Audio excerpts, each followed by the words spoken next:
Kabataang Digong. Please help me welcome Sir Boy De La Cruz. Bayong hapon sa tanan. Ang di mo tingog, dili na Duterte. Bayong hapon sa tanan.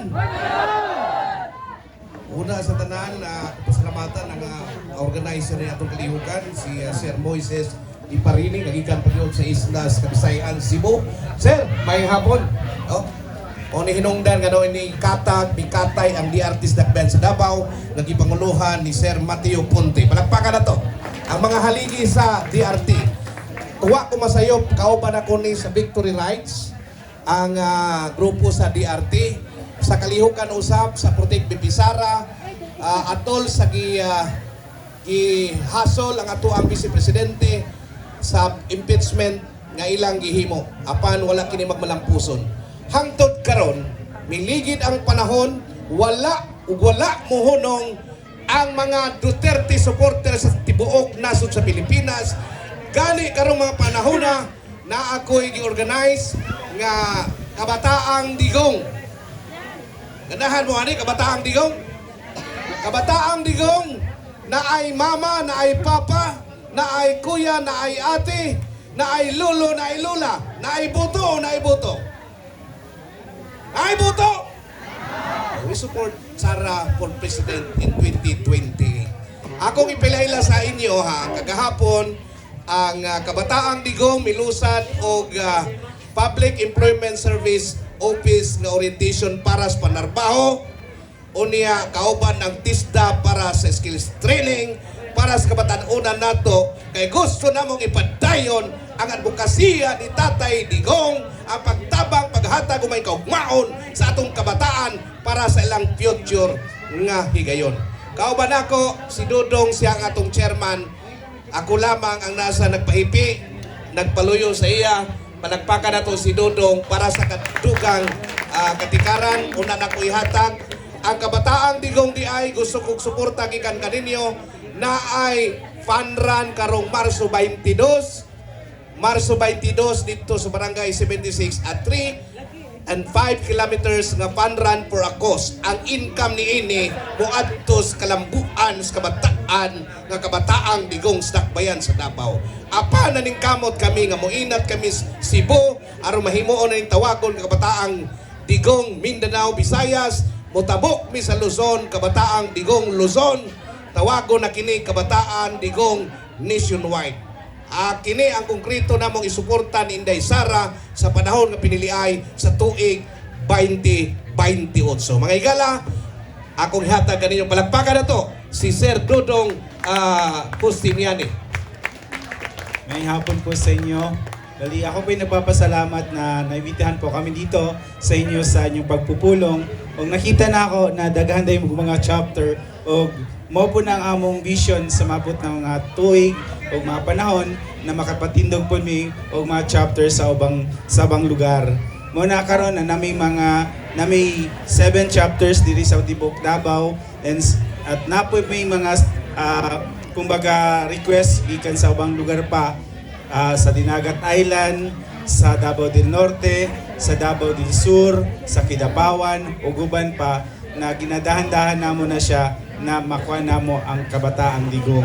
Muna ang Kabataang Digong nakabase ni siya sa mga turo ni Tatay Digong sa pag-save sa mga bata sa droga, sa pag-save sa mga bata na dili sila mo join sa komunista, pagtabang po sa mga bata na sila magtanom, mag-alagad sa atong kapaligiran o magtabang po sa mga kabataan na dili sila ma-involve sa mga krimen.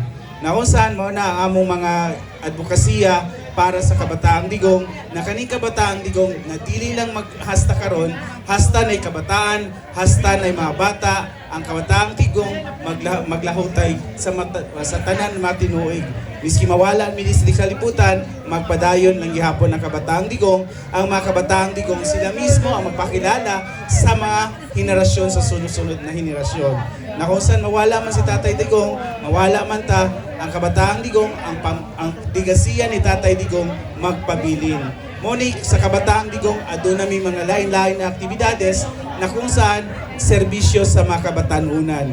Kami kabalikat sa mga magulang, kabalikat sa reliyon, kabalikat sa komunidad, na ang mga kabataan aduna sila yung mga weekly activities na bukod sa basketball, sa volleyball, aduna sila yung mga taekwondo o guban pa. Moto kagahapon na gisaysay ni Sir Boy ang gihatagaan mi sa syudad na dili lang katong pag may mga activities mi sa syudad, ginatagaan mi mga pagkaon, lumi, lugaw o guban pa.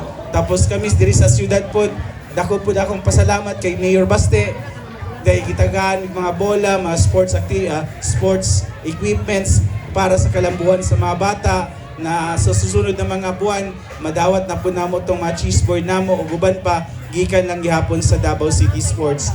O ang Davao City sa tulong po si Mayor Basti ang among mga activities nagkalahutay, kumbaga nagpadayon ng gihapon siya na daghan pa may mga activities na himuon. Aduna pa may job fair, aduna pa may yung sinabi ni Ma'am Pimentel kanina na tree planting, gagawin din po namin yan siya. At saka ang Kabataang Digong hindi lang siya nakapokus sa mga Kristiyano, kundi pati na rin sa Moro, sa mga lumad, pati na rin po sa mga Gudyaw na tinatawag nating Badyaw. Lahusan, kinakabot namo kung unsa to mga sektor ng mga kabatanunan sa dulo-dulong sektor, sa dulo-dulong ng mga kabataan, kung maabot namo sila. As long na may kabataan, nandyan po ang Kabataang Digong. Muna siya, ang among kwandri sa Kabataang Digong, sabi nga ni Tatay Digong, siya ang atong kaagapay, siya ang ating sulugoon. Kami po sa mga kabataan, kasama si Sir Boy o guban pa na mga Board of Trustee, kami ang mga sulugon para sa mga kabatanunan o sa pamilya. Mayong salamat, dagan sa Sir Boy. Okay ba? Kaya kung di okay, undang ko na mo ni. Okay ba ni? So karong panahon na amo lang opisyal nga ito nun nga to kaninyo ang kadina sa pagkauban nato tali sa DRT ug ang Kabataang Digong. Okay ba mo na? Ano, okay kayo. Kay karong Marso 28 adlaw sa natawhan ni Tatay Digong, ang Kabataang Digong mulusad og motorkada. Wa man may mga motor. Kaning DRT mga motorista man eh. So pwede ba mag-uban ta? Hinay man murag. Kamu na diya ay. Kamu na Duterte man mo. Kamu diya. Na magsabot ta daan ba? Di magkamo hubog. Kana di hubog sa buton. Unsay nasabutan karon, mo kini mahitabo sa paabot nga panahon. Tama o tama? Salamat kay daan. Ikaduha gipailay lang adto kaninyo, kining mga mama, mga women's, no? Tawagon nako ang Kiss Davao. Napo ko'y organize karon, Kiss Davao. Lami kay no, hilig mag kiss niyo. Tagsakay-sakay lang ng motor, lahi ang angkas. Kiss Davao. What does it mean by Kiss Davao?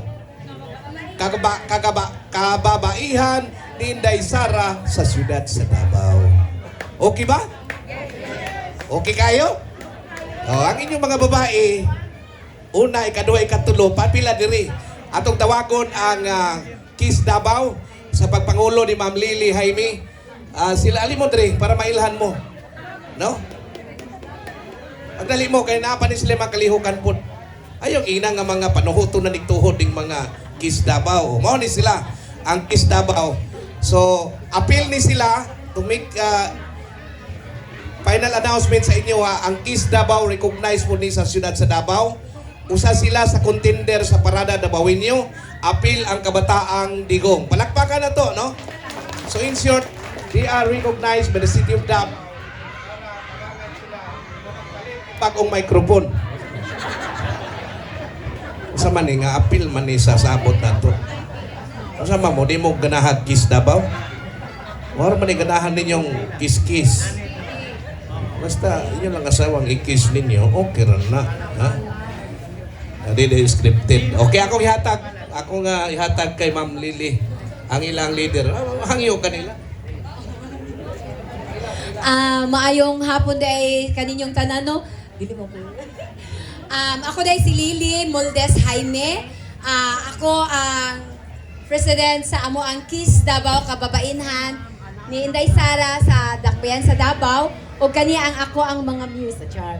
Ako aning mga officers o daghang kayong salamat kaninyo kay kami di ay nagpasalamat kay na invite mi ni Kagawad Boy de la Cruz sa inyong pulong-pulong karon sa inyong kaning Duterte Rights Team. Dako kami pasalamat pero sa tinuod lang kanang wala mi nag-expect no nga maabot mi diri og happy mi kay para sa ato ang Duterte team